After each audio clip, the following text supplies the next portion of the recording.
Los diálogos de hoy, Ricardo, y estamos justamente con el gobernador de Lambayeque.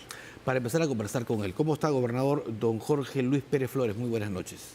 Bien, muy buenas noches. Gustoso siempre estar acá para que la población peruana sepa cómo es que los gobiernos regionales articulamos con el gobierno central y establecemos una ruta de trabajo. Un tema importante porque si bien lo que se vio en la televisión y en los medios fue la presentación, los discursos, luego hubieron directamente encuentros técnicos entre ministros y gobernadores. Sí, en realidad son encuentros que lo tenemos 3 veces al año. Ahora la presidenta se ha comprometido a tener 5 encuentros, pero casi siempre estamos todas las semanas en reuniones técnicas con los ministerios. Lo más importante es establecer la ruta del desarrollo mediante la competitividad, la formalización, el crecimiento económico y con ello el cierre de brechas. No hay manera de cerrar la brecha si no tenemos dinero. Entonces los gobiernos regionales que representamos, por ejemplo, en mi caso, la Mancomunidad Nororiente del Perú, donde está Tumbes, Piura, Lambayeque, La Libertad, Cajamarca, Amazonas, San Martín y Loreto, representamos el 50% del territorio nacional. Somos 10 millones de peruanos y aportamos 17% del Producto Interno Bruto.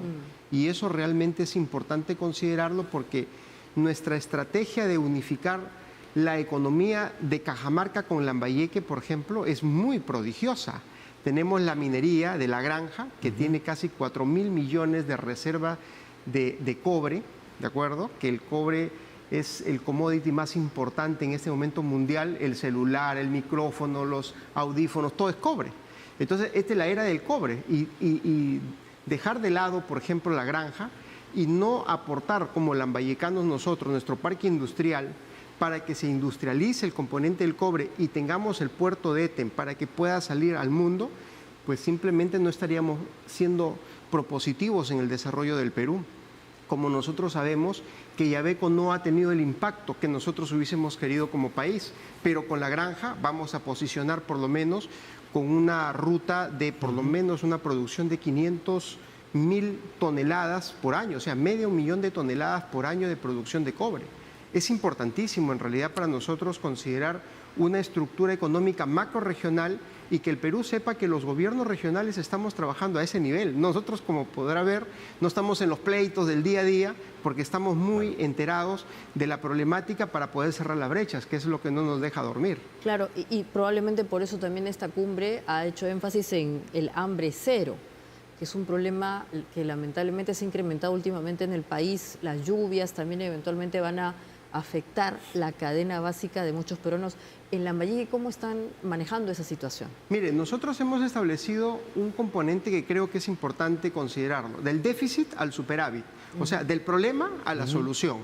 ¿Cuál es el impacto que actualmente tiene un fenómeno del Niño? Es desastre, pero cuando nosotros tuviésemos manejo integral de cuencas, o sea, en la parte andina, en la parte de lo que representan nuestros cerros, para que no se desprendan los cerros, ¿qué necesitamos? Estabilizarlos. ¿Cómo lo estabilizamos?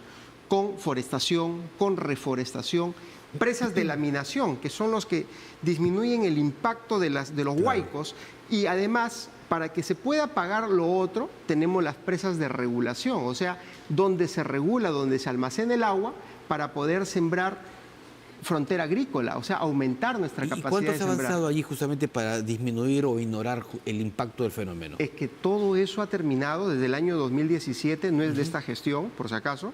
Se ha gastado más de 300 millones de soles solamente en investigación, en consultorías, y no hay absolutamente nada. Por ejemplo, o sea, ustedes vieron Íllimo, claro. Pacora, ustedes vieron Mórrope, cuando la gente estaba con el agua acá en el pecho.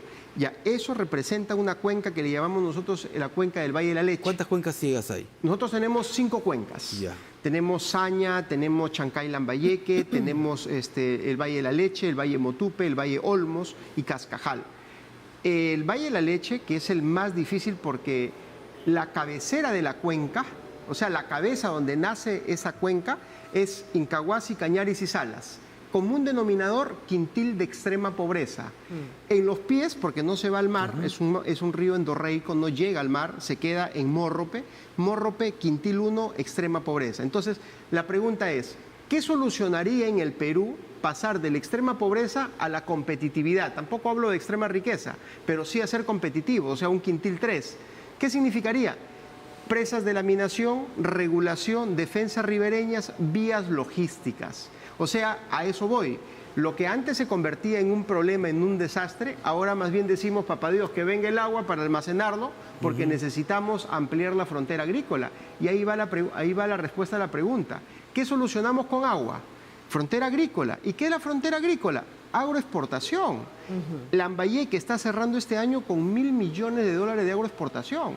Lambayeque no tiene canon, no tiene regalías mineras, pero estamos aprovechando lo poco que se ha podido considerar para ampliar la frontera agrícola. Claro, gobernador, pero eso implica entonces que la agroexportación también tiene un efecto hacia adentro. O sea, seguramente hay cadenas productivas que también benefician a la propia población de Lambayeque, porque uno habla de agroexportación y piensa, ok, los commodities que se van, pero algún nivel de justamente esos ingresos tributarios también beneficiarían a Lambayeque, supongo. Totalmente, yo creo que eso representa una parte importante. El día de ayer, fíjese usted, hemos firmado ya un convenio entre el Ministerio de Vivienda, Gobierno Regional y la Municipalidad Distrital de Olmos, ¿de acuerdo?, para que los macrolotes de esta ciudadela Charles Sutton, que fue muy cuestionada sin duda porque hay muchas necesidades, se decía, ¿por qué haces tú una ciudadela nueva cuando tienes a mucha necesidad en este momento? Bueno, ahora se van a vender y esa venta va a permitir cerrar las brechas de Olmos. Ni más ni menos, el 50% de todo ese dinero va a ir para el agua, desagüe, pistas, veredas, ¿de dónde? De Olmos. Ahora estamos financiando, a eso voy yo cuando se dice, crecemos económicamente para poder financiar el cierre de brechas. Ese es el ejemplo más claro de resiliencia, porque además, acuérdense que hubo en Olmos, hubo el problema de Odebrecht, hubo el problema de H2 Olmos, hubo problemas, o sea, el poder de resiliencia que ha tenido Lambayeque ha sido muy buena. 8 años después, Lambayeque está produciendo lo que no ha producido Chavimochic en 25 años. Y esto realmente sí es un modelo que se debe replicar en todo el Perú, de tal manera de que más bien las inversiones se puedan ser atractivas. Para que con esto yo termino. Miren ustedes, por cada $1 que ha invertido el Estado, la inversión privada ha invertido 5 veces. Para que avance la inversión privada, de lo que usted nos está hablando, y todas estas grandes iniciativas o importantes iniciativas, tiene que ir de la mano con la seguridad, ¿no es cierto? Totalmente. ¿Cuánto se ha mejorado, cuánto se ha avanzado, cuánto se ha logrado disminuir el tema de inseguridad en su región? Mire, producto justamente del IGB, nosotros tenemos ya un FONCOR, un Fondo de Compensación Regional, que le dan una redistribución a las regiones, y de ese dinero estamos comprando 150 patrulleros, 50 motos, 6 motos acuáticas porque tenemos litoral, y además le estamos comprando unas tablets robustas militares a los policías y unas cámaras testigo que sirven para que el policía, cuando intervenga al ciudadano, esté grabado, de tal manera de que ya no va a decir, no, el policía vino a hacer cualquier cosa menos a solucionarme un problema. Entonces, estamos dotándole a la policía todos los pertrechos y los componentes para que puedan ellos actuar de una manera eficiente, porque la seguridad representa un hito de prosperidad para nosotros. Es más, dentro de la evaluación de competitividad está obviamente la seguridad ciudadana. Claro. A ese nivel estamos actuando y no vamos a dejar de trabajar. Sin embargo, sí nos interesa el componente del fortalecimiento de nuestras instituciones, la institución del Ministerio Público, la institución del Poder Judicial. Mire ustedes lo que ha pasado con delincuentes que han sido capturados, los han dejado y prácticamente se han ido. Te agradezco infinitamente la reacción inmediata del Poder Judicial, que los ha separado de inmediato este tipo de gente porque no le suma a este país. ¿No? Así es. Ahora, justamente relacionado a esos temas, otro tema, Ricardo, obviamente no nos va a quedar mucho el tiempo, pero también la zona norte del país tiene un problema serio con el tráfico ilegal de predios, de terrenos. Hay una serie de situaciones anómalas que implican el robo de terrenos, no hay un tema vinculado a la legalización. ¿Qué está haciendo Lambayeque justamente para tratar de ya ahora sí transparentar la propiedad sobre predios? Bueno, lo que de alguna manera nosotros lo que hemos hecho es levantar toda la información de los terrenos del Estado, ponerlo de manifiesto al Ministerio de Vivienda, y el Ministerio de Vivienda en este momento está tomando nota para poder trabajar proyectos en activos. Por ejemplo, ¿qué significa eso?